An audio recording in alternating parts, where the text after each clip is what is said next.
What's up, guys? Welcome to another episode of Invest Iowa. Today, I have Owen with me, and we're going to talk mainly about private money lending. But he is a guy that it's been in the market for a while, and he's been through all the cycles that I haven't gone through.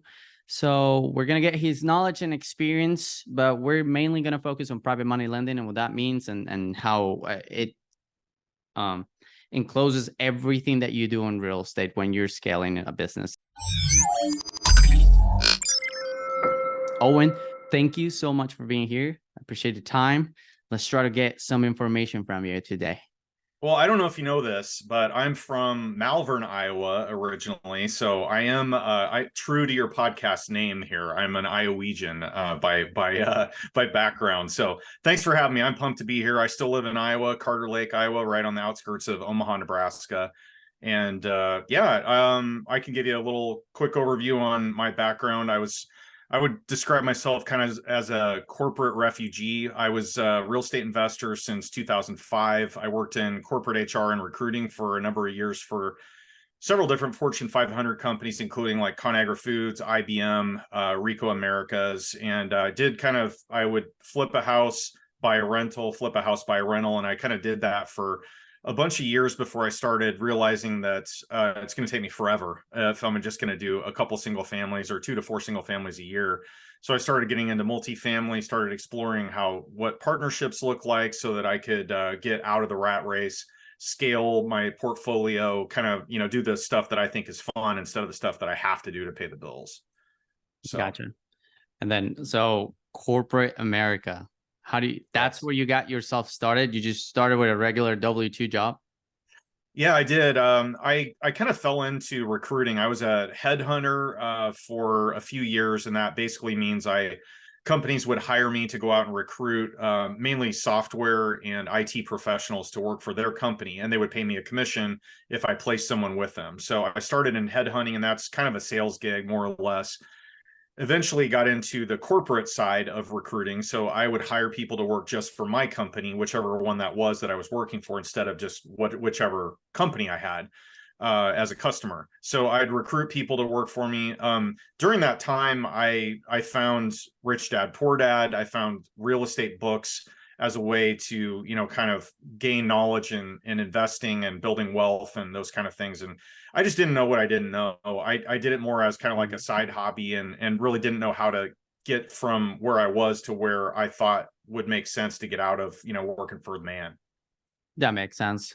And then what was that transition like? Did you get tired of the W-2 jobs? Was it like you were just looking for a bigger purpose? What was that like?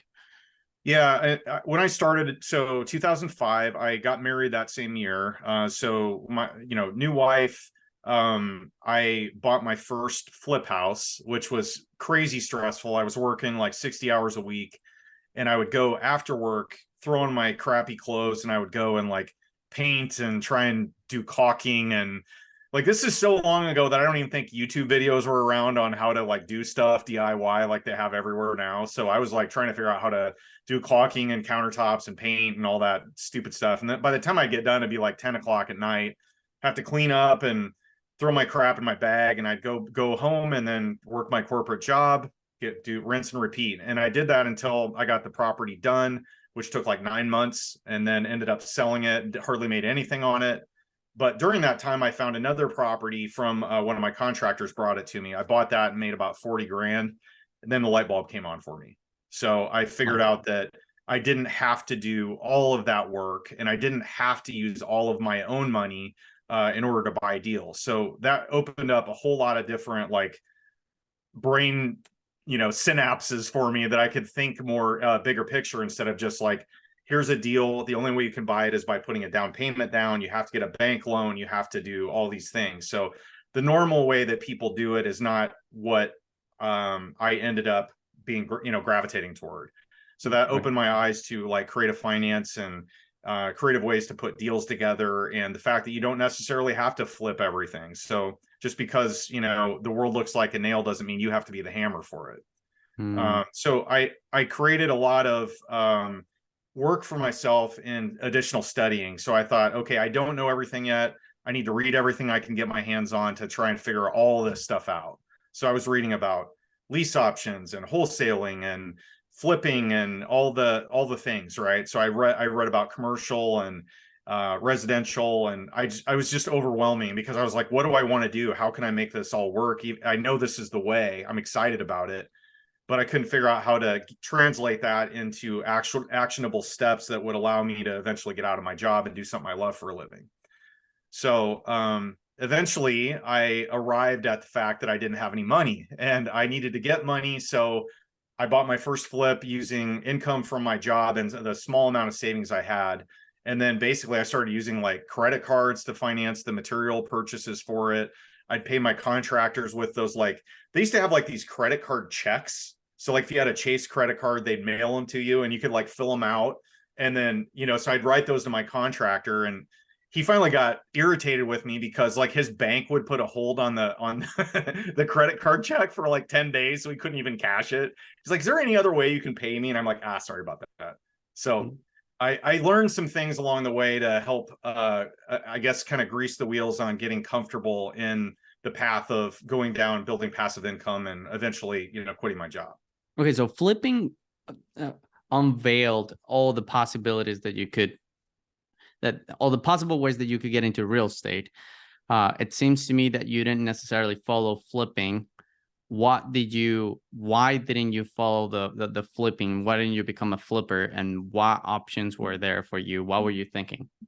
Well, so I kind of got in this, I would call it like a habit, or I got in this pattern of, I would flip about 2 to 4 houses a year while I was working full time.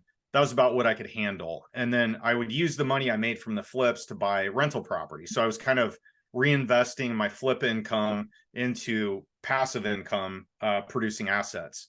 So I would buy a single family house with, flip profit, rinse and repeat. And I would do that over and over and over again. So I did continue flipping. But I soon realized that it was just, you start making more money as you get a little bit older. You start having more household expenses. I have 2 daughters now. So I started having kids, and, we got a little bit bigger house because we had more kids. And, the cycle just kind of continues. So it gets harder and harder the older you get to get out of, relying on your paycheck and insurance and the things that they use as handcuffs to kind of keep you employed as a corporate worker. Right. Yeah. So, but yeah, the game for me was always eventually stacking my wealth into cash flowing assets that would allow me freedom to do whatever I wanted. That was my end goal. So you never sold your rentals? No, I held on to most of them. I would flip, buy one, and then eventually started getting into smaller multifamily deals, because I realized that by the time I had about 20 single family rentals, I was still working full time, still had the family, obviously, and a lot more responsibilities. So I was getting stressed because I wasn't doing a very good job of managing my job, my household responsibilities, my real estate business. It was taking me longer and longer to, get units turned over if they were vacant. It was, I wasn't doing a good job of managing projects because there were contractors that were like slacking, and I wasn't staying on top of that. So I was like, something's got to give here. I had always been like super against property managers, like hiring a third-party PM, because I thought, screw that. I'm busting my butt every day to build up enough income to replace my job income so that I can get out. And if I start giving that income to somebody else, it's going to take me forever. So I finally ended up deciding to peel off one of my single family rentals and give it over to a friend of mine who was worked for a property management company or owned it.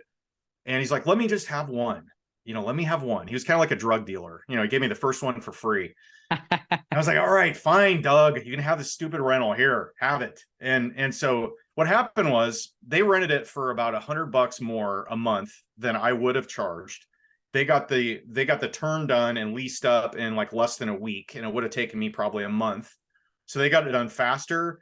They made more money doing it, and essentially paid for their, the cost of having a property manager. And I was just like, total facepalm moment where I was like, why have I been doing it the wrong way this whole time?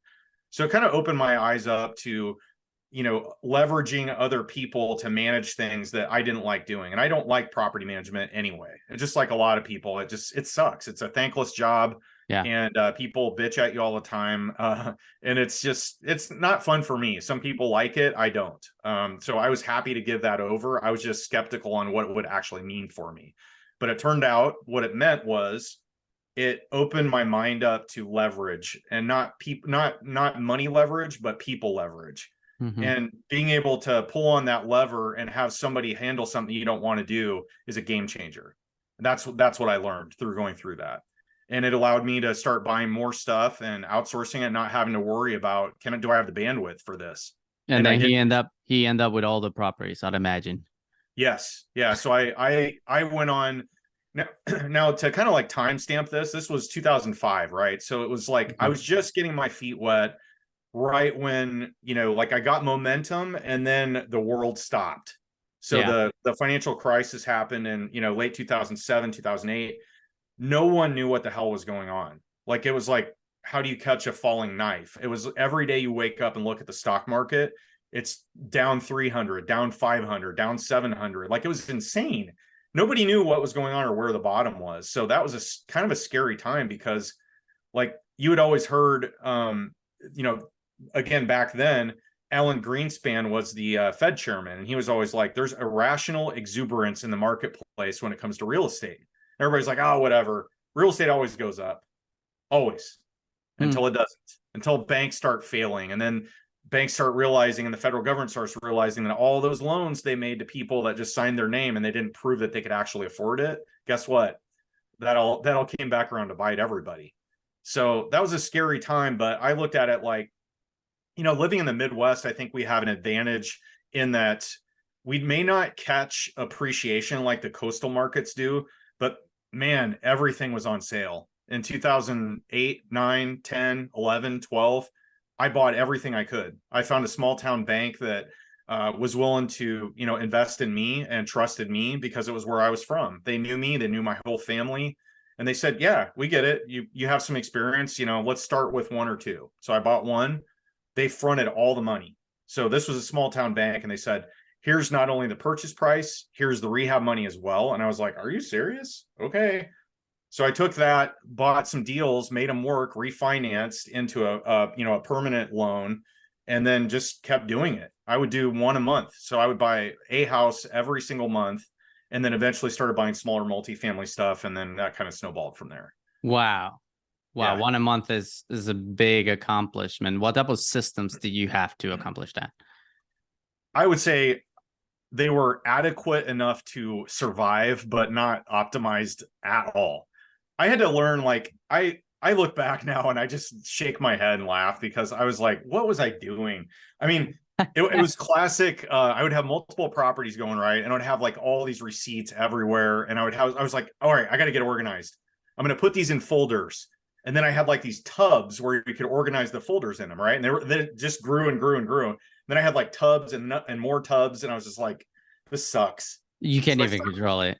Yeah, so I started having to digitize things just to keep my own sanity. So I started trying to go down the path of getting everything that I can paperless, and that was a game changer for me. So you may see some paper behind me in my office, but for the most part, I try to keep everything on in the cloud. That way, I can access it from my phone. I can forward it whenever I want. I can print stuff off if I need to. So that system and process of going paperless was a total game changer for me. When did you now realize that private money was a game changer? Oh, okay. So in about 2017, I finally drew a line in the sand, and I said, several years have gone by, obviously, since I started, but I finally was like, I am, 40-ish, and I'm going to look up again, and I'm going to be 60.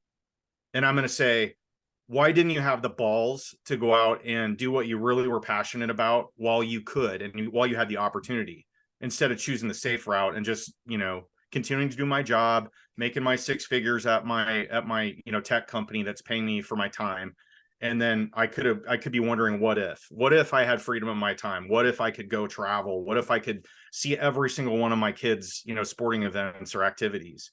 and I just got tired of it. And I, I had a little bit of a health scare too. I had a melanoma, a cancer pop up, and it was surprisingly invasive. Like, it wasn't a bad one. So it was skin cancer, but I still had to get like multiple surgeries. I had to get a skin graft. I had to go, like, it seemed like every 2 weeks I was in the doctor.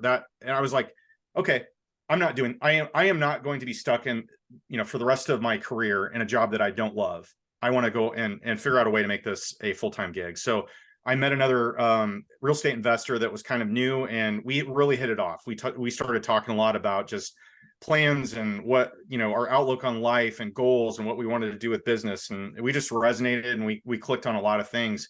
So we kind of did I joke like we're like Thelma and Louise, which you're probably too young to know what that is, but we kind of just decided to like join forces and take the leap and quit our jobs together, form our little like flipping and wholesaling business. So that's what we did in 2018, like the first part of 2018. So we went full time, formed Red Ladder Property Solutions, and that was basically like our direct to seller marketing company that we did lead generation with so we did like pay-per-click, direct mail, those kind of things to drive leads. And then we would buy, on average, we bought about 3 to 4 houses a month during our active time. So we do between, like 40 and 50 flips or wholesales a year. And then we would also kind of cherry pick the ones we wanted to keep as rentals, right? So we were kind of slowly adding, units to our portfolio. I had all my own stuff already. Brandon was kind of new to the game, so we started kind of like, adding stuff together. And then I was growing my stuff, and it was 2018 or 19. We started talking about hard money. Like, this would be great if we could use hard money to help like scale up, because you hit a point, you usually hit growth points, and then you hit like a plateau. Like, you'll grow and grow your business, and then all of a sudden you can't get the funding you need to take it to the next level, or there's some type of roadblock. And we were hitting kind of a roadblock with the amount of line of credit that we had available, where we could go out and keep buying houses and doing whatever we were going to do with them. So we kind of went down the path of hard money. I really kind of researched it pretty hard, started looking around, and then we eventually decided it makes a way more sense to be a hard money lender than it does to borrow hard money on a regular basis. So we started kind of looking into that. And eventually I ended up getting the right people in place. So it was Brandon, myself, and then 2 other guys. And we ended up forming Liquid Lending Solutions in 2020. That was our hard money business, and it's grown a lot in the last couple of years. So it's been a ton of fun learning that business. It's like you're a bank, so it may be adjacent to real estate investing and like, kind of like a vendor type scenario, but you're literally in finance now. So it's like a crash course in real estate finance is essentially what we had to do. So yeah, that was fun to get set up and run, and we had a lot of hills and valleys along the way there too. But yeah, hard money's been a pretty cool business. Wow. I think 3 things that stand out the most to me is, first of all, you have the experience on knowing who is it that you're lending to, because you were that person before, right? The second one is you never went alone in all of this. You always had a partner doing things together, and I feel like that is also leverage on itself. And the third one is that you've had so long on the market that now you know what it's like, and what the needs and what things that people don't need, and you pick the right ones, and you upgraded yourself to lender. Pace Morby says it all the time. Like, once you're selling on contract, once you're doing things that the bank is doing, that's when you're making the big bucks. Yeah, it really is. And I would tell you, like, if you wholesale or flip or wholesale, even if you're doing any type of direct to seller marketing, like, there is so many components to make a deal work, right? You have to have a seller that's willing to play ball for the price that makes sense for you. You have all these details to put together to make it a successful business plan on each one of those that you buy. There's just so much work. And if you add rehab to any deal, it just adds another several layers of complexity, because you're managing people now that could, they could make your project sink or swim. They could totally screw up a deal. They could run off with money that you had earmarked for rehab. I've seen this happen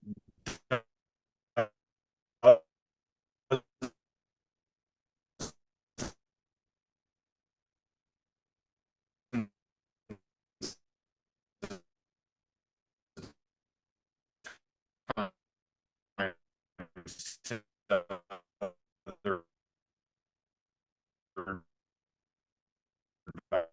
investors. So there's a ton of risk involved with those. And what I like, and that, yeah, it's been a lot of fun getting inside. Are you, is my audio coming through okay? I lost you for a second, but now we're Okay. back. Dang it. Sorry. Where did I leave off? I can pick up. Johan, un corte aquí que nos perdimos. I'm just telling my editor that we need to chop things a little. Yeah. So you were pretty much getting into it. So we could just say it again. That'll be Okay. good. Let's see. Trying to think where I start. So liquid lending has been a ton of fun to get to know, but essentially you're learning how to be a banker. So it's a completely different skill set than maybe what you would be accustomed to in real estate investing. But real estate investing is hard. It is hard finding deals. It's hard putting deals together. It's hard getting a seller convinced to sell to you at a price that makes sense. It's hard to manage a construction project because you're depending on all these people to execute on a business plan that only you care about, right? Contractors want to get paid for their work that they're doing. The seller wants to make as much money they can on the sale of the property. And usually, the bank needs to make whatever they're going to make. So you have this confluence of events with people involved, and it's hard, right? But what I like about the lending side is once you're in, kind of the capacity of a lender, you can underwrite deals, and that's always fun, right? You get a look at all these deals that come in from people and you say, this makes a lot of sense. There's a lot of margin on this deal. I know this part of town. Like you kind of use your flipping and real estate investing knowledge to underwrite things that make sense. And if you're like, I would totally buy this deal, then we agree that we should fund it. And once we fund it, you're done. You just sit back. Like you don't have to do the work. You don't have to swing the hammer. You don't have to like meet contractors 20,000 times and like, can I meet you on Friday? I need to get a check so I can pay my guys. You don't have to do any of that. Like, so it's that is the ultimate leverage of real estate. It really is. And it is, I can't say enough about that side of the business. And we've been able to do some deals for other investors that we've gotten to be friends with over the years, right? Just because we know, like, and trust them from going to meetups and going to, coffees and just networking, right? So we've gotten to know who the good operators are.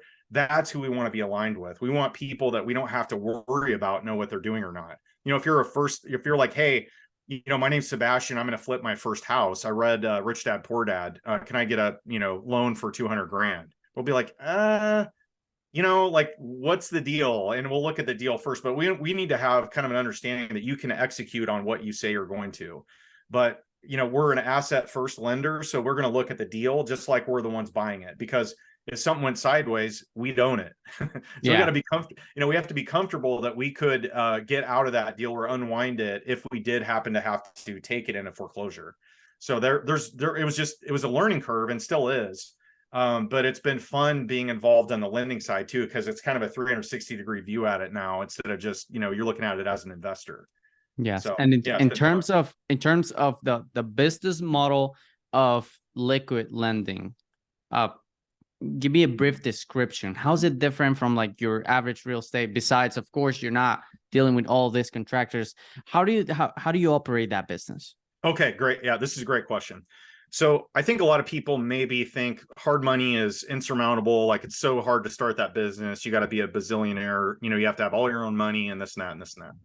I certainly thought had to be all your own money, because when we first had the idea, Brandon and I, to start a hard money business, we went out and met with a bank when we had done a lot of business with, right? We had a big line of credit there. They knew us, and we're like, hey, here's what we're thinking. We want to lend out on projects to investors that we know in our backyard, and we'd like to have a line of credit that we can borrow off of to lend off of, and we'd basically arbitrage, right? So we'll make a margin on the difference in interest rate. And the bank's basically like, oh, you're so cute. No.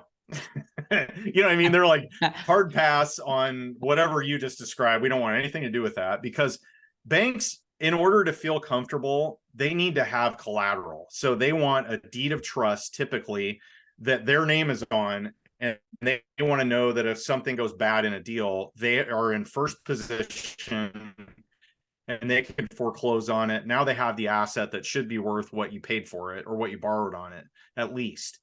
But so we hit a roadblock with that, and we're like, okay, well, I guess that's it. A couple of years go by. We happen to meet with a couple of some extra money at the time.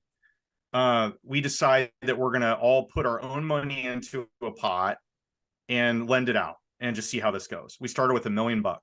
Okay. So we each put in $250,000. We loaned that out on our very first loan, and it almost didn't fund because, or it almost didn't pay back because it was a double closing that we were funding. And we were just taking like $2,500 to do a double closing. So for those that aren't familiar with double closing, basically it's like, Sebastian, you're buying a property from me for 100 grand. Somebody else is buying it from you, and they're actually the one that's going to be closing on it.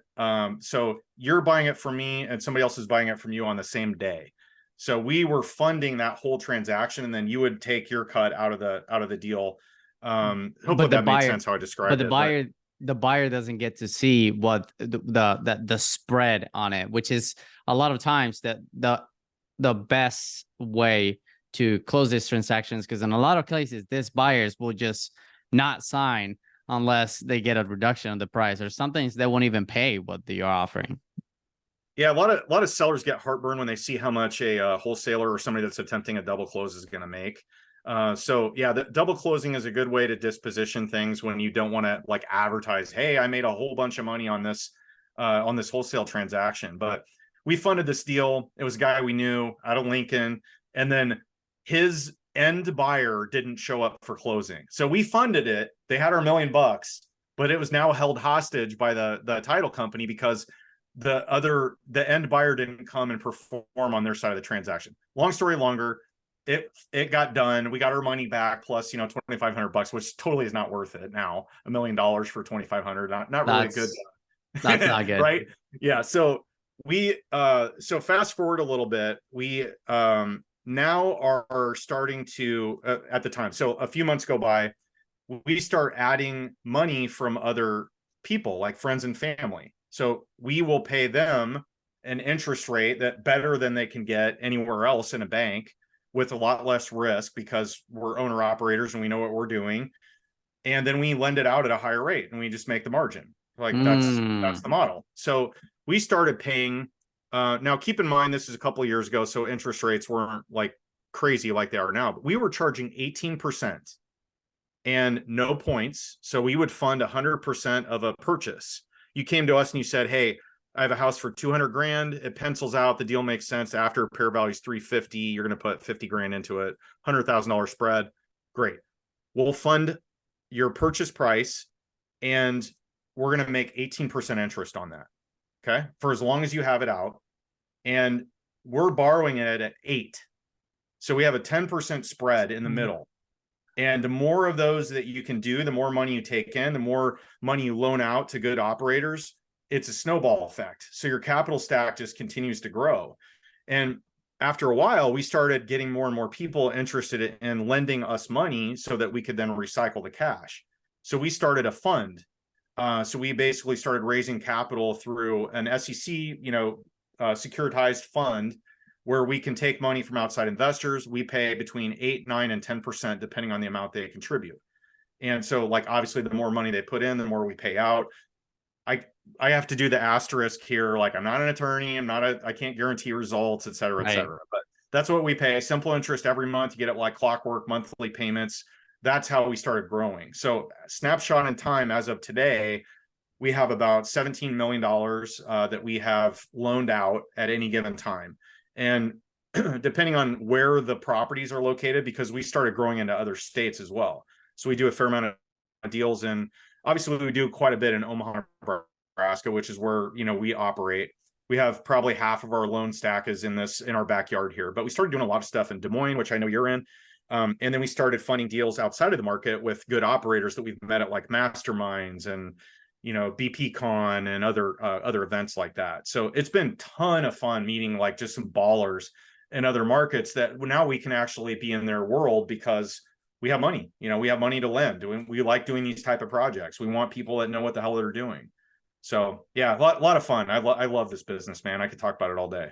Wow. Okay. So from my understanding with so now you were talking about you're getting money from other people to invest and they're pretty much having a fund. How is that different from the fractional banking system, you know, that you take $10,000, you put it in the bank, and then now they can keep 1,000 and lend out the 9,000. Is how does that work for liquid lending? Oh, yeah, that's a good question. So yeah, I wish we had that type of arrangement, but we more or less have so we have our private money that we borrow and then lend out. We have a line of credit at a local bank here in Omaha where we have access to line of credit money so that anytime, and here's the risk, or one of the risks if you're a hard money lender.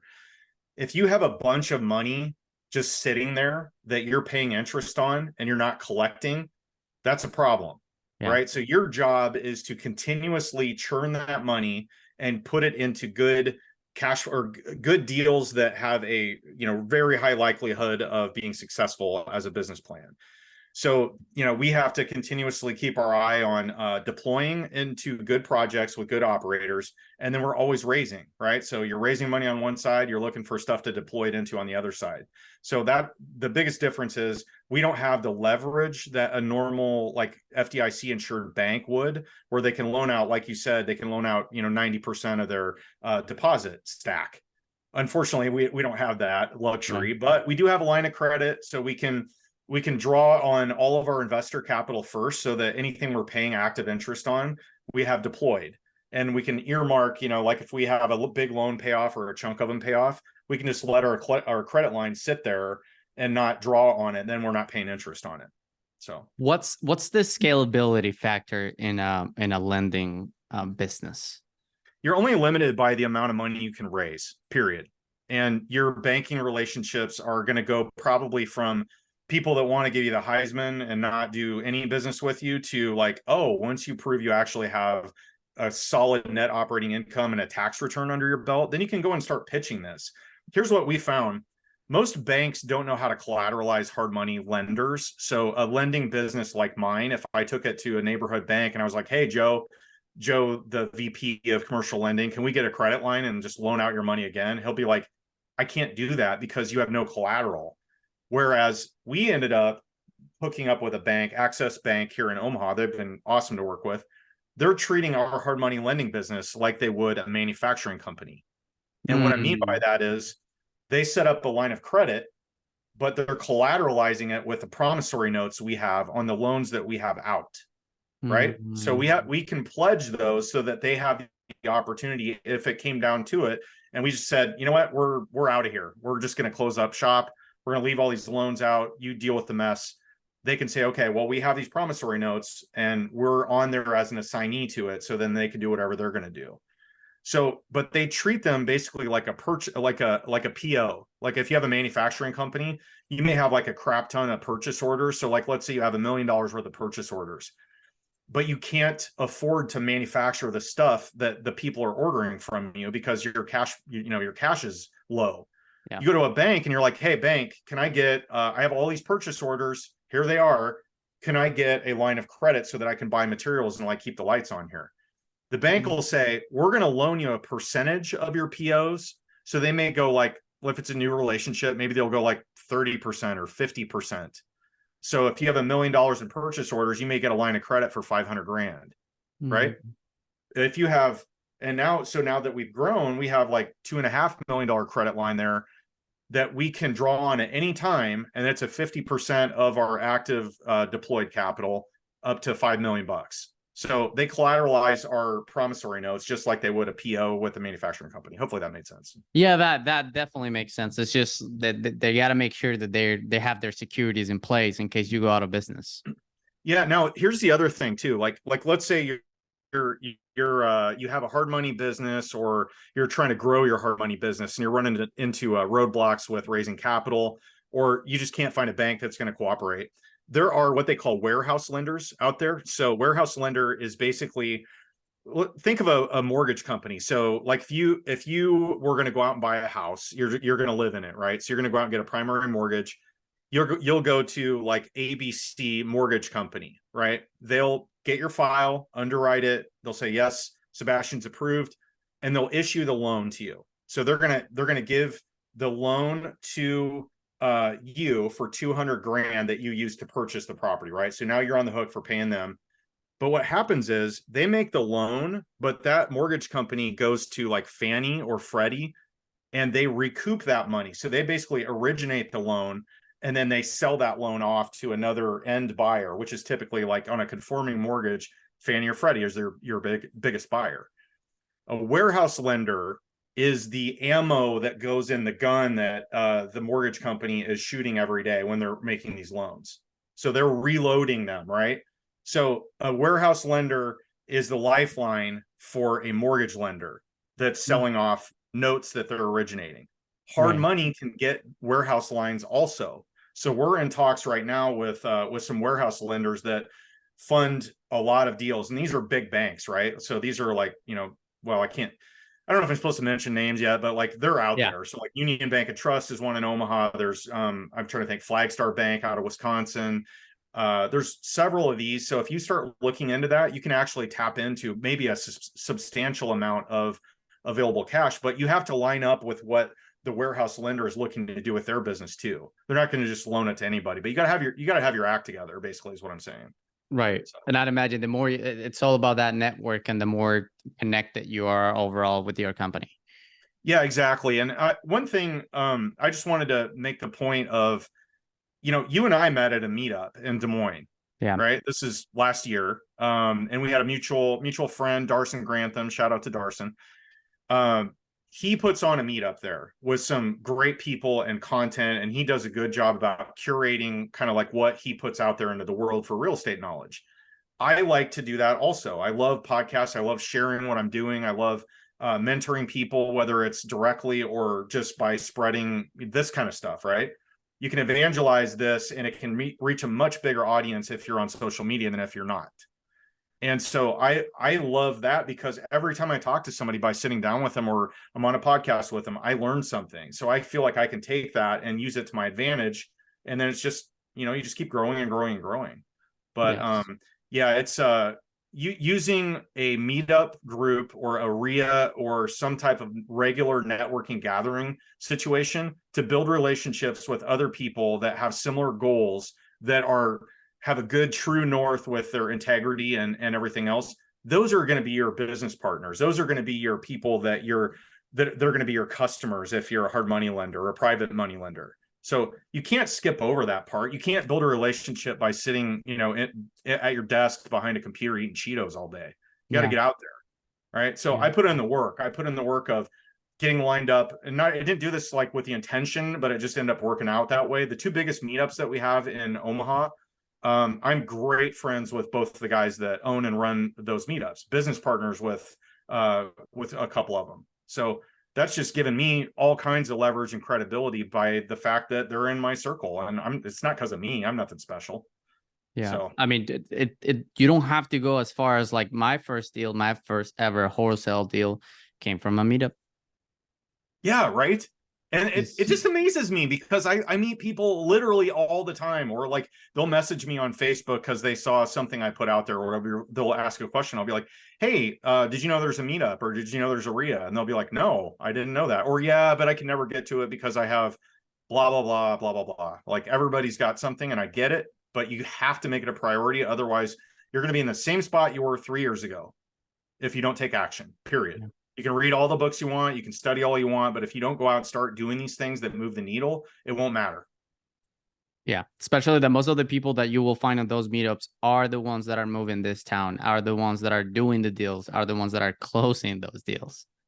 Yeah, and here's the thing too, like I know you're going to resonate with this, but like you get to a point in your life where you've had friends maybe from childhood, you've had friends from college, you've had friends that you played sports with or went to the bars with or whatever.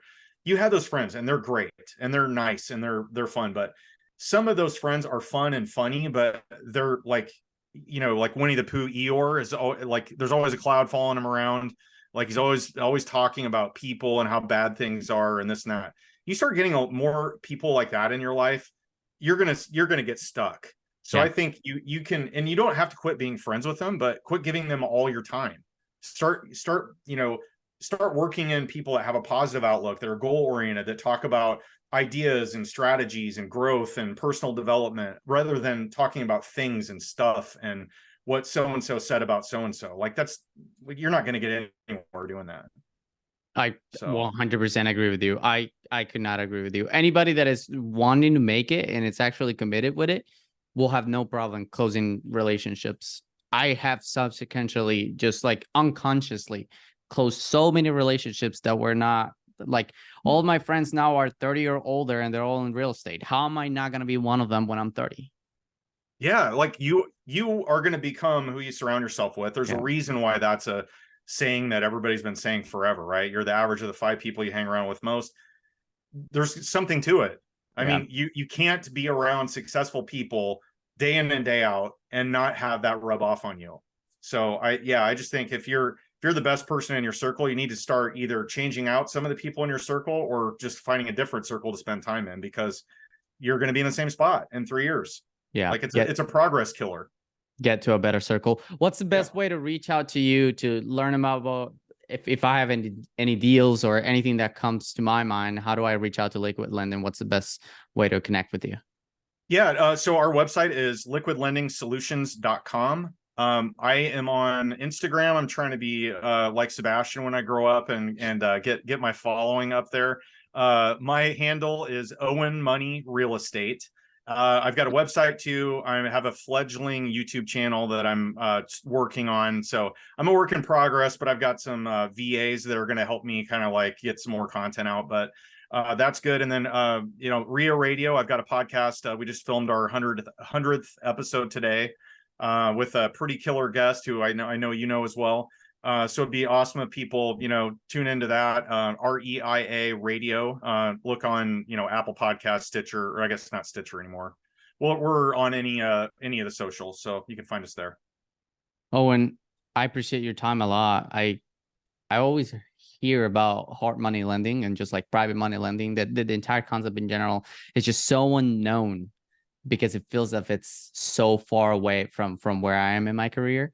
But I feel it was a great introduction and a great like way to dissect what lending overall is, and like how you get from real estate to banking and lending. And thanks to you, I'm a lot wiser today. So I hope you guys feel the same way as I am. Thank you so much for coming, Owen.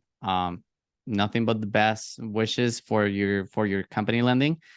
And if you guys have made it this far, subscribe, hit the like button. I don't know if you have any remark that you want to end with or anything that you would like to say. Yeah, keep plugging. There's deals out there. This is the time where you make deals, you don't find them.